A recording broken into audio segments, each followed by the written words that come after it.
Hey there, welcome to Finding My Wings. It's been a little while. I'm still waiting for a lot of parts to show up, so I haven't really had much to talk about.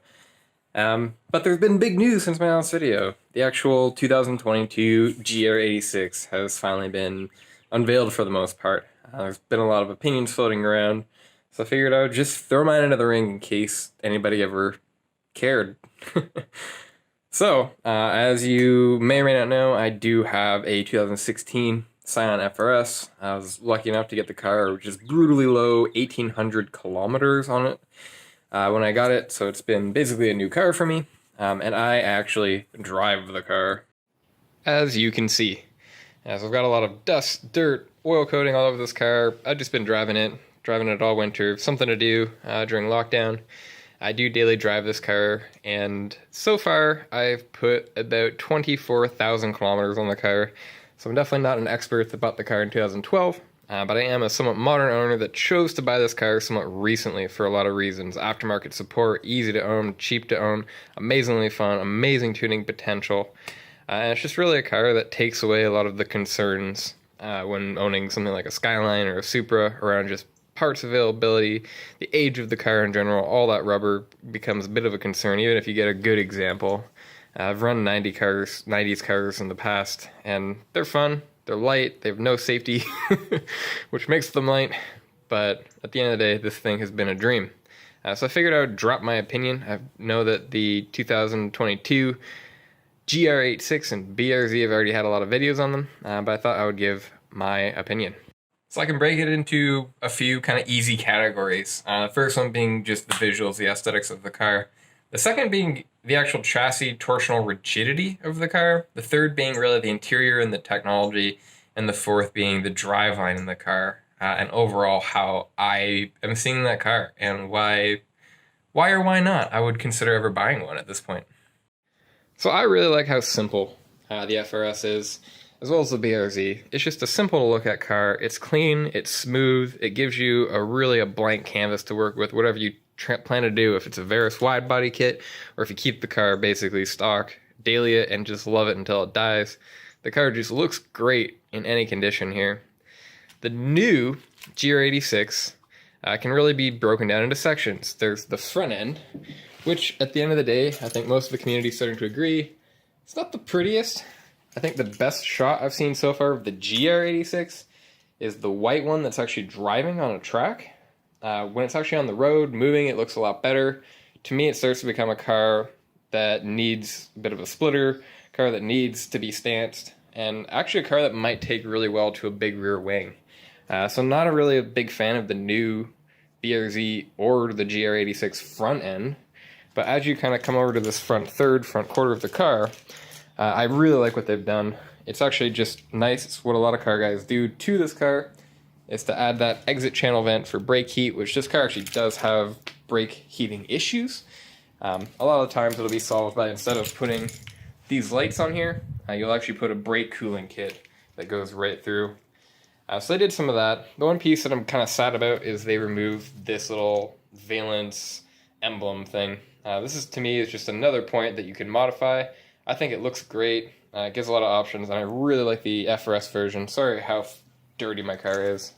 Once you come back to the door, I think they're very identical. I don't really think that there's a ton of difference between the cars in the door area, other than just the height of the roof itself. I really do respect that Toyota kept a lot of the dimensions quite the same between the cars, ultimately. And as you come to the back, again, I really like this generation of car. If you look at all the HKS example cars and a lot of shop example cars, a lot end up keeping a lot of the back end pretty the same. Big wing is one thing. I just have that TRD Aero stabilizer and my fat old SuperTrapp muffler hanging out here. But again, it's simple. When I look at it, a lot of the times, if I was ever to consider changing these lights, I would ultimately want to have something that's kind of the same shape. I love the round light. In Canada, North America, we have this big red side reflector on it as well, which, I don't know, I don't mind it. It kind of does fit with the car, it gives it some color. But overall, I think the new BRZ and the new GR86 look like a Buick or a new Honda, kind of from the back. Now, when we're talking torsional rigidity, chassis rigidity, You know, it's an interesting conversation. Talking to people that have really tracked these cars heavily, that rigidity really comes into play when you add power and when you add grip. This car is like the worst grip tires ever. They're cheap snow tires right now, so it has no grip. I would never feel really a benefit of chassis rigidity. And the car has basically stock power, maybe 5 or 10 horsepower more than it came with, in good conditions at least.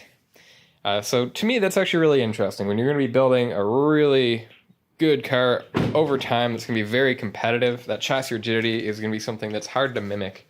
Of course, in these cars, you can do all the stuff. You can do strut tire braces, chassis bracing, a door brace that TRD makes that I'm actually going to install in a video shortly here. And you'll get that chassis rigidity back up, but you will be adding weight. And again, it's only really going to start to be noticeable when you put really good tires, Pilot Sports or above, and when you add a lot of power and you start to actually flex the car a bit just from actually transferring that power to the wheels. But that to me was actually a really big notable point about the new GR86 and the BRZ, is that chassis rigidity. So coming to more of the interior and the technology. So I like how simple the FR-S is and the BRZ, very similar. Nothing's too crazy. A lot of BMW guys will say it's not the greatest interior and things like that, but you know, I grew up in a trailer, so this is pretty nice. A lot better than my past 90s cars. Really nice materials compared to like a Corolla or something of the same year. It feels good, it looks good, it's simple, and it's very driver oriented. No complaints. Everything's cheap to fix, easy to understand how it works, easy to modify. No real complaints. That being said, the new BRZ GR86 interior it's gorgeous. There's no way around it. It's really nice. It's really nice. That reconfigurable dashboard is really cool, albeit it's a big piece of technology sitting in the car. So to me, there are potential issues there. I don't think our generation cares so much about that, but growing up on older cars, especially older British cars, more technology does still scare me personally a little bit. But I do love it. I think it's a simple, clean interior. I don't know why they did like a giant vent over here. I like how just kind of smooth and normal this car is. I do kind of get off on how simple this car is in every way, really. So to me, I like it. The big technology piece, of course, is going to be eyesight. And the fact that these cars are 10 years different. And so 10 years of engineering, 10 years of lowering that learning curve, 10 years of manufacturing excellence.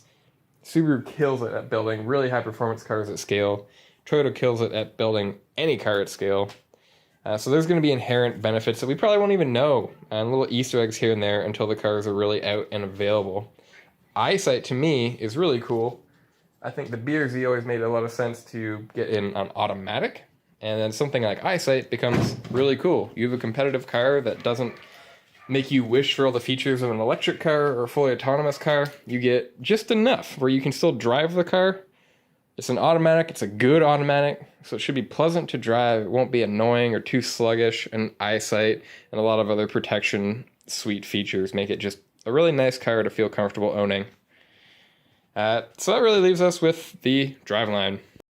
So as I've mentioned, or if you watch my channel, you know, my car is basically stock. We got a K&N filter, we got an HKS Premium Suction Kit, and really at the end of the day, power-wise, that's about it, other than running really good fuel, which hopefully everybody does if you actually care about your car. At that point, to me, of course, this car does lack some torque that makes cars fun, but really the opposite side of that is that this car challenges you to drive it.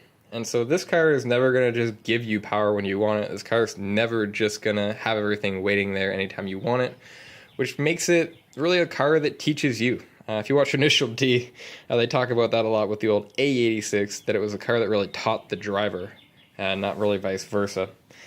And so I like that this car has the power that it has, but I've always thought that if there was a bigger displacement motor, it would make a lot of sense. And to me, that FA24 is getting ready for a really amazing STI that's going to come out with a big turbo on it. This car takes a turbo well. That car should still take a turbo well. Everyone was getting pretty concerned about that 13.5 to 1 compression ratio. But at the end of the day, the bore and stroke and everything in it should open up some options that HKS, Greddy, or anybody else could actually probably lower that compression if you're going to turbo it. and then you get a big motor, not really any of that torque power loss in that middle band. The displacement's going to take over time pretty well, and a lot of the Subaru scent guys, if the parts are shared as people think that they might be, are seeing a really good dense block on it, so it'll take boost pretty well at the end of the day. To me, it would be really cool to have this model car, ZC6, ZN6, with an FA24 built naturally aspirated. I always plan to do this as a full NA build at some point in time when the car's not just a relying daily driver for me. But to do that to an FA24 would be pretty cool. Stroker, cams, ITBs, whatever you have it. So I definitely stand behind that FA24, and I think in coordination with having that better chassis rigidity and coming with a bit more grip from the factory, you're really going to get a go-kart. It's going to be an amazing go-kart. This is like a go-kart that you can slide around a bit.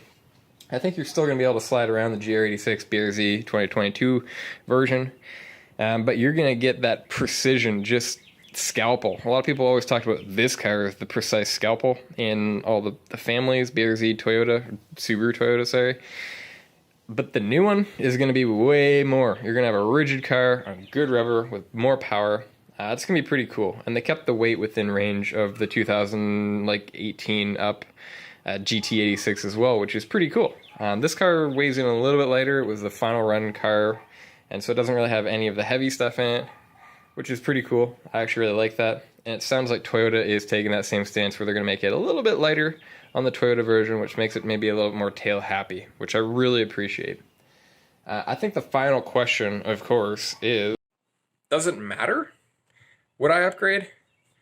To me, I've always considered, having a BRZ for my partner. That's an automatic daily driver. The new BRZ would be an awesome candidate for that, with eyesight and everything, to know that she's going to be safe, that it's going to be a good car to hold its resale value, etc. But at the end of the day, I'd probably be pretty jealous of that motor and that interior, driving this car around. To me, I don't know if we'll ever own one. If this car was ever written off or something, maybe it would get replaced with a GR86. But that price difference, especially in Canada, due to kind of the limited numbers, might be pretty high. So I got this car for about half of MSRP with 1,800 kilometers on it. So for me, it might not be worth it. If you just got a brand new 2020, 2021 GT86 or BRZ, then it might be worth considering. There's some really good upgrades there, and that car is going to hold its value well. It's got a proven track record behind it. The FA24 is pretty new still, so I'd be curious to know if it's going to have any issues in the first run or the first kind of lifespan of it. But given their past, they're going to put everything that they learned from the FA20 into the FA24, which is a really good sign to me. At the end of the day, I'm really happy with my FR-S. I'm glad that I bought it. If I was going to recommend for somebody else whether they should wait or buy a current one, I would say go look at 2015 and up low kilometer BRZ or FR-S on the market. Try to find one that hasn't been abused. Potentially it's been really well taken care of, zero mods kind of thing, and it's just going to be an amazing car to build up over time. I always wanted a bone stock S13 or an S14, and this is about as close as I can get without going overseas and having a car that is going to need maintenance, and it's not going to be quite a daily driver unless I put a lot of wrench time into it. And I work a lot, so that's kind of hard for me to do. So thank you for watching. Bit of a rant, bit of a vlog style video. I don't know if this is helpful. Please check back any likes, comments, subscriptions. We're making more videos, and we take the feedback seriously. So